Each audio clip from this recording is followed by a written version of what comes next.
Rebonjour les amis. Je suis très heureux de vous retrouver.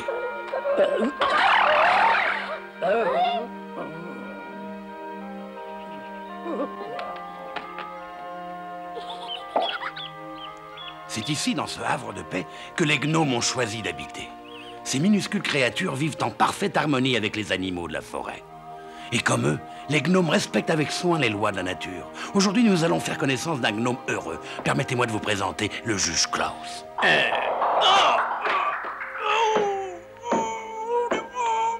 Bonjour mes amis, ça me fait plaisir de faire votre connaissance. Je m'appelle Klaus, mais pour tout le monde, je suis le juge Klaus, surtout lorsque je rends la justice au tribunal paré des insignes de ma charge.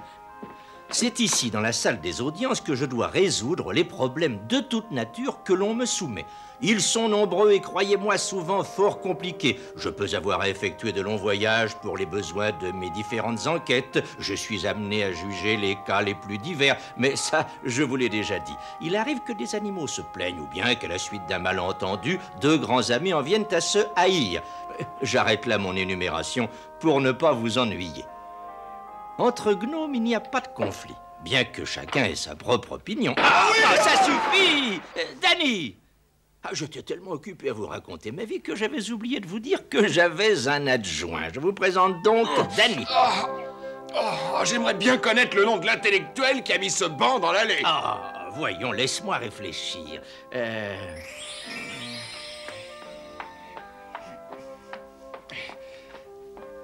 avec ce banc, il ne nous manque plus rien.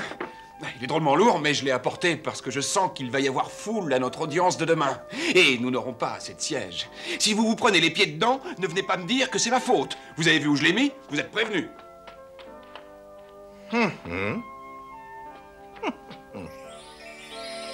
Ce qu'il est distrait. Les gens sont d'une négligence incroyable. Quand rien n'est à sa place, tout devient dangereux et on risque un très grave accident. Ce n'est pas moi qui vais te donner tort. Danny est encore très jeune, il va avoir 90 ans, mais il est bourré de qualité. Et ce qui est très important, c'est un dessinateur de talent.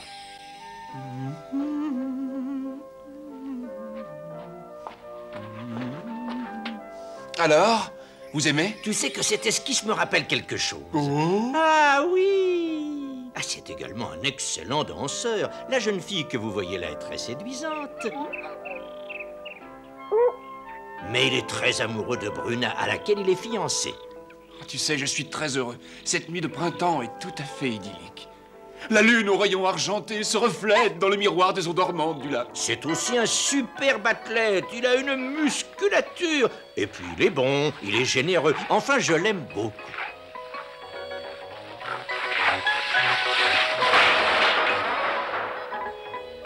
Mais pour être tout à fait franc, je dois dire qu'il est assez maladroit. Sacré nom de tonnerre! Non! Au secours! Je vous avais prévenu.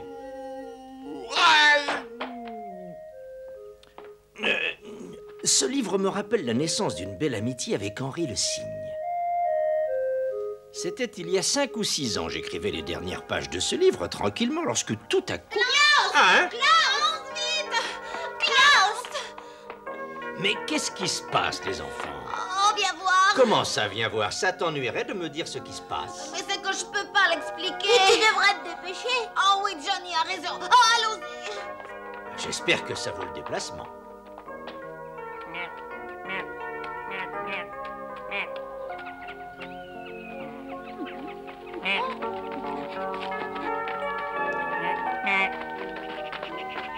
Hé!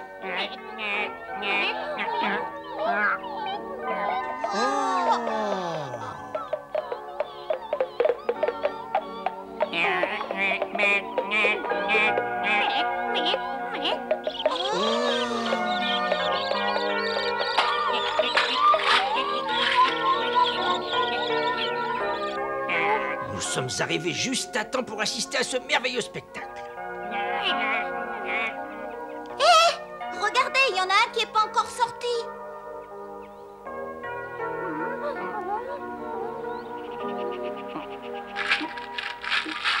Mais il est noir, il n'est pas pareil, il n'a rien à voir avec les autres. Il n'est pas très joli. Non. Non. Mais enfin, regarde, il n'est pas de la même couleur, c'est tout. Il faudra s'en occuper et l'aimer autant que ses frères et sœurs, vous avez compris?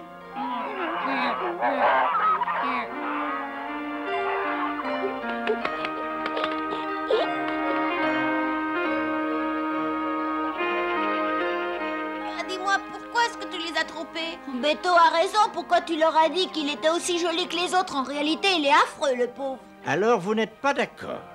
Vous auriez préféré que je dise qu'il n'a rien à voir avec les autres et qu'il est horrible, c'est bien ça. Mais qu'est-ce qui serait arrivé alors? Eh bien, ses parents l'auraient abandonné. Alors tu as dit ça pour que ses parents s'occupent de lui comme des autres? Vous avez tout compris, j'ai menti, c'est évident, mais c'était pour la bonne cause.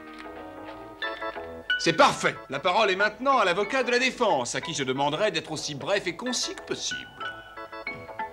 Hein? Ça alors? Je vous remercie, maître. Ayant entendu le ministère public et la défense, nous allons rendre le verdict. Attention, et pas un bruit. Les choses étant ce qu'elles sont, et la justice se devant d'être miséricordieuse, je ne peux me résoudre à prononcer une condamnation. Voilà qui est parlé. Hein?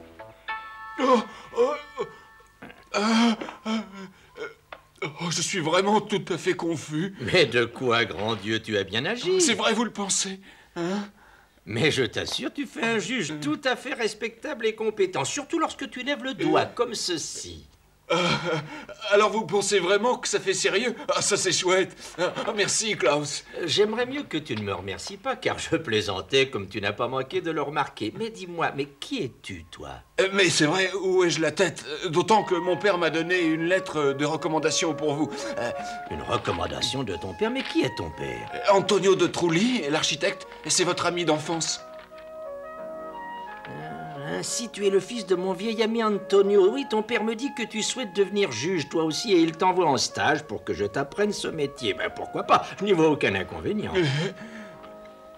Mais je dois te prévenir, mon garçon, il va falloir que tu travailles d'arrache-pied. C'est très difficile d'être un bon juge, et si tu veux y arriver, tu devras être persévérant.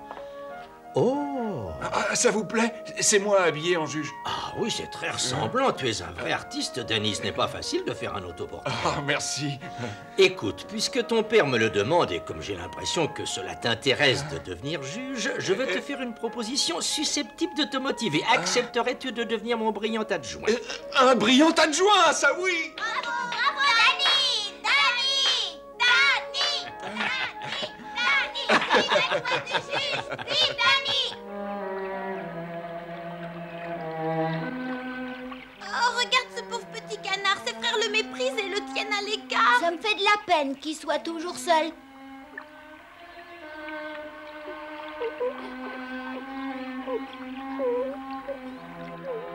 Eh oh, petit canard! Viens par ici, viens vite! Sois pas triste, t'as trouvé une famille qui t'aime beaucoup. Oh, tu peux croire, Danny, c'est vrai, nous serons tes amis et nous jouerons tous ensemble. La première chose à faire, c'est de lui donner un nom. Dis donc, Beto, si on l'appelait Noiro. Oh, mais c'est affreux, Noiro, et ça va pas lui plaire. Je suis sûr qu'il préférerait Henri. Oh, bah moi, ça me plaît aussi. Henri, oui, ça lui va bien. Je trouve que c'est un joli prénom. Bon, c'est décidé, nous te baptisons Henri. En tant que juge adjoint, je te confirme la décision de la cour.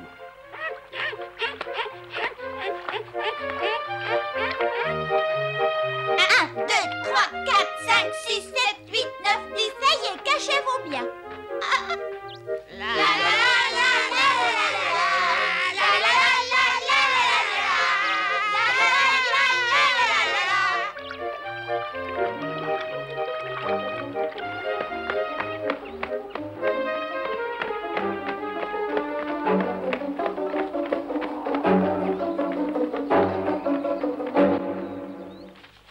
Nous ne le savions pas encore, mais le petit Henri allait jouer un rôle déterminant dans nos existences. Danny, Henri a disparu. Vous en êtes sûr? Absolument certain. Oh, écoute, Danny, on l'a cherché partout et on n'a rien trouvé. Mais enfin, il n'a pas pu disparaître, vous avez mal cherché. On a exploré dans tous les moindres recoins. Bon, venez, on va encore chercher. Dis donc, tu n'aurais pas aperçu Henri? On cherche Henri, tu l'as vu? Dites-moi, vous n'auriez pas aperçu Henri par hasard? Mais est-ce que quelqu'un a vu le petit Henri?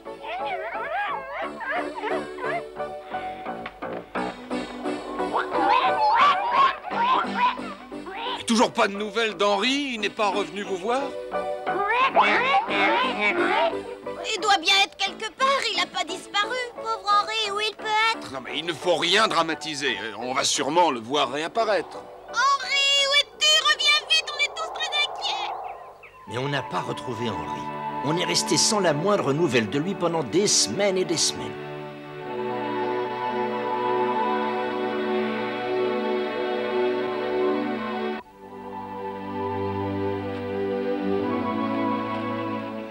Ah, les enfants, vous êtes là! Bonjour, quelle magnifique journée! Comment peux-tu te sentir aussi joyeux? Qu'est-ce que cette journée a de magnifique, hein? Mais regardez, il fait un temps superbe! Sans Henri, c'est une journée minable. Le climat, on n'en a rien à fiche. Notre ami n'est pas là et on l'a perdu. Il n'y a que ça qui compte. Oh, je comprends ce que vous ressentez. Moi aussi, je suis triste que nous ayons perdu notre petit ami Henri. Mais, dites donc, vous m'écoutez, oui? Comme je me suis bien avancé dans mon travail, je peux prendre ma journée et nous allons rechercher notre ami jusqu'à ce que nous le retrouvions. Je suis certain que nous allons réussir aujourd'hui. Mais tu sais qu'on a déjà cherché partout, Danny. À mon avis, ça servira à rien. Il ne faut jamais perdre espoir. On a fouillé notre forêt, mais on n'a jamais fouillé la forêt où il y a des sapins géants. On va y aller, d'accord? Mais c'est pas possible, on n'a jamais mis les pieds dans cette forêt, tu le sais. Et moi non plus, mais j'avoue que j'aimerais beaucoup l'explorer. Ce serait une aventure fantastique, inoubliable. Vous imaginez cette terre vierge? Nous laisserons un mot à Klaus pour qu'il ne s'inquiète pas à notre sujet. Alors? C'est une idée géniale. Allons-y. J'insiste sur un point capital. Cette expédition doit rester un secret. Si quelqu'un venait à la prendre, il pourrait nous mettre des bâtons dans les roues. Je vais aller à la maison chercher des provisions. Nous pouvons être absents plusieurs jours parce que Henri est peut-être allé plus loin que nous le supposons.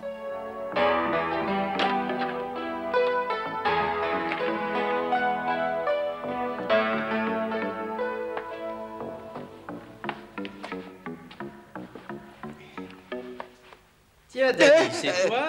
Oui, comment allez-vous, Klaus? Je suis venu chercher mon carnet de croquis. Il fait une journée superbe. Je vais en profiter pour dessiner. C'est une occasion rêvée.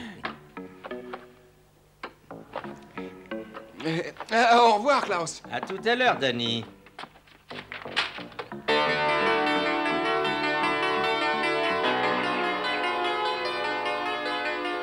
Cette fois, ça y est, on est dans la forêt des sapins géants.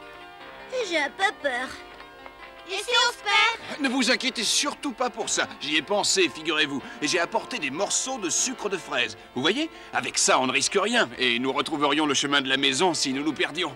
Alors, qu'est-ce que vous en dites, hein? Non. Tout en marchant, nous laisserons un morceau de sucre tous les 10 mètres. Ah, Klaus a eu raison de te prendre pour adjoint. Toi, t'es malin, Danny. Allez, en avant!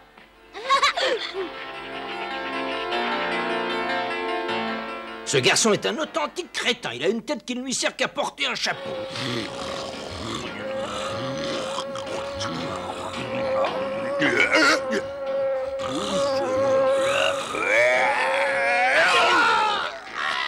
Alors ça, je suis un bon. Je peux même dire un très bon. Ah oui, je l'ai eu. T'es malade ou quoi? Je me suis esquinté. Ah, t'as eu une mouche et moi un ballon.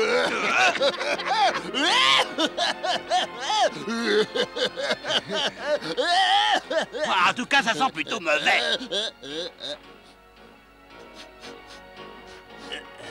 Ah, ça, c'est vrai, ça pue. Ah, c'est des gnomes, ça, j'en suis certain. Et ils sentent toujours aussi mauvais, alors. Alors, qu'est-ce qu'on attend? C'est un gnome et que c'est ça. La chasse aux gnomes, lâche pas mon pied.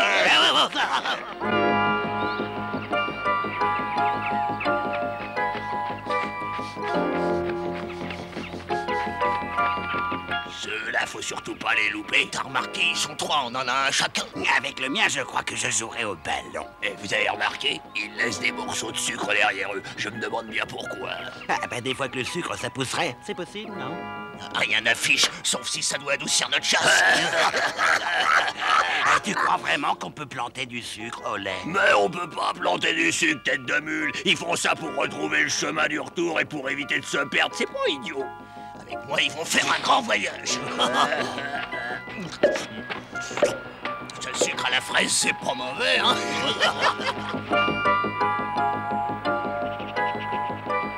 Henri! Henri, on est venu te chercher, les te ramener à la maison, Henri! Henri, est-ce que tu entends? C'est nous, tes amis! attention, Danny, j'ai peur, moi, pas toi. Non, moi, j'ai pas peur, mais il va bientôt faire nuit et je crois que nous devrions rentrer à la maison. Oh, j'ai faim. Et moi donc? Et nous avons tous faim, mais nous ne mangerons qu'une fois sortis de la forêt des sapins géants. Allez, les enfants, en route. Oh, les sucres ont disparu. Et ça sent horriblement mauvais. Oh, t'as raison, c'est une odeur épouvantable. Ça me rend malade. Nous sommes tous d'accord, l'ambiance est devenue pestilentielle, mais il n'y a qu'une chose au monde qui peut puer à ce point, c'est un troll.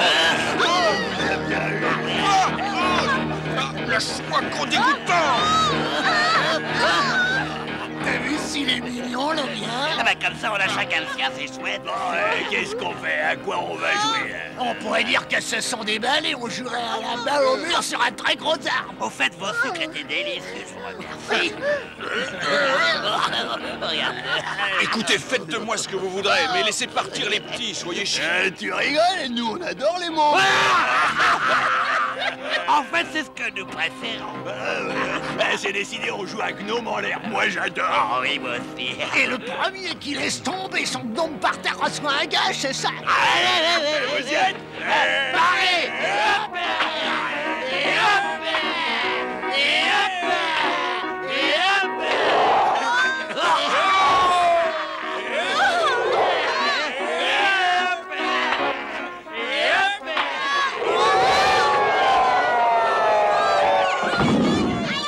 La situation se compliquait de minute en minute. Quelle bande d'abrutis! Vous les avez fait tomber! Oh, on s'amusait bien pourtant, non? Oh, de toute façon, c'est toi qui as laissé tomber le tien d'abord! Ça ne vaut pas la peine de vous disputer. On recommence, hein? D'accord, alors on recommence. Mais alors cette fois, tâchez de faire gaffe, hein? Oh, j'ai très peur. Je crois qu'on retournera plus jamais chez nous. Non, restez calme, il ne faut surtout pas qu'ils voient que vous avez peur. Oh, cette fois-ci, Je vous en supplie, mes seigneurs, laissez partir les petits. Avec moi, vous avez largement de quoi vous amuser. Mais c'est impossible! On a besoin d'avoir un gnome chacun! Et on va faire un concours à qui l'envoie le plus haut. Vous y êtes? Moi, j'ai une meilleure idée. On trouve une ficelle et on se fait chacun un joli yo-yo. On pourrait aussi les chatouiller pendant un jour ou deux, non? Et quand on sera fatigué, on les couvrira de poils à gratter. Ça va être drôle. Qu'est-ce que vous en dites? C'est pas une bonne idée, ça? Non! Qu'est-ce que c'est que ça? La volatile! Une grosse bête! Se sont échappés! Oh, si je retrouve ce signe! Qu'est-ce que vous attendez, bande d'épaves? Eh ben oui, elle arrive.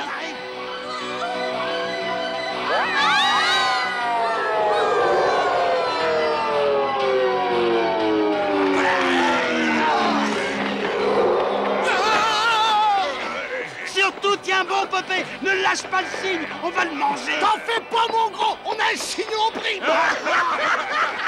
Oh, oh.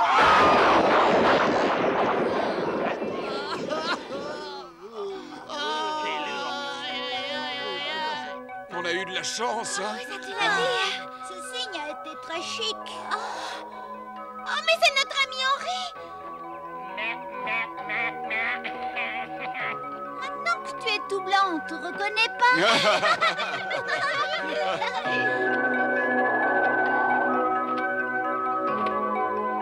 Depuis que t'es parti, on t'a cherché partout, tu sais. Tu nous as drôlement manqué. Ah, pour Sans ça, toi, oui. On s'amuse moins bien. Et maintenant, je comprends pourquoi Henri était noir quand il était petit. C'était pas un canard comme les autres, c'était un cygne. Et en grandissant, les cygnes deviennent blancs. À dire que ses frères et sœurs le méprisaient parce qu'il était noir. Mais alors, comment se fait-il que des parents canards peuvent avoir un enfant cygne? C'est tout à fait possible. Imagine qu'une mère cygne ait eu trop d'œufs et qu'elle ne puisse pas bien s'en occuper. Alors, elle profite d'un moment d'inattention, d'une mère canard par exemple, pour mettre un de ses œufs dans son nid. Et la mère canard va couver l'œuf de cygne avec les siens.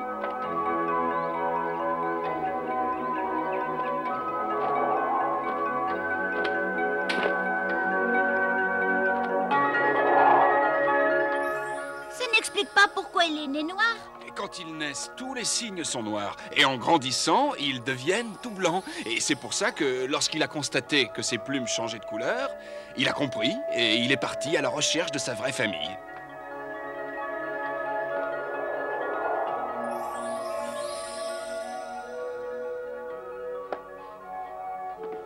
Et voici comment Danny est devenu mon adjoint et l'inséparable compagnon de nos folles aventures. Henri, nous arrivons sur l'objectif. Tu peux te poser où ça t'arrange. Henri est venu vivre avec nous et maintenant, c'est lui qui nous emmène quand on nous appelle. Au revoir, Slitweiss. Vous vous êtes bien amusés, les amis. Figurez-vous que dans l'épisode suivant, Klaus reçoit un appel de ses amis, les gnomes d'Écosse. Ils lui racontent qu'ils sont en butte aux attaques d'un monstre redoutable qui habite dans le Loch Ness. Ce monstre terrorise la communauté. Les trolls ont quelque chose à voir là-dedans. Klaus viendra-t-il à bout du monstre du Loch Ness et ramènera-t-il la paix dans la communauté écossaise ?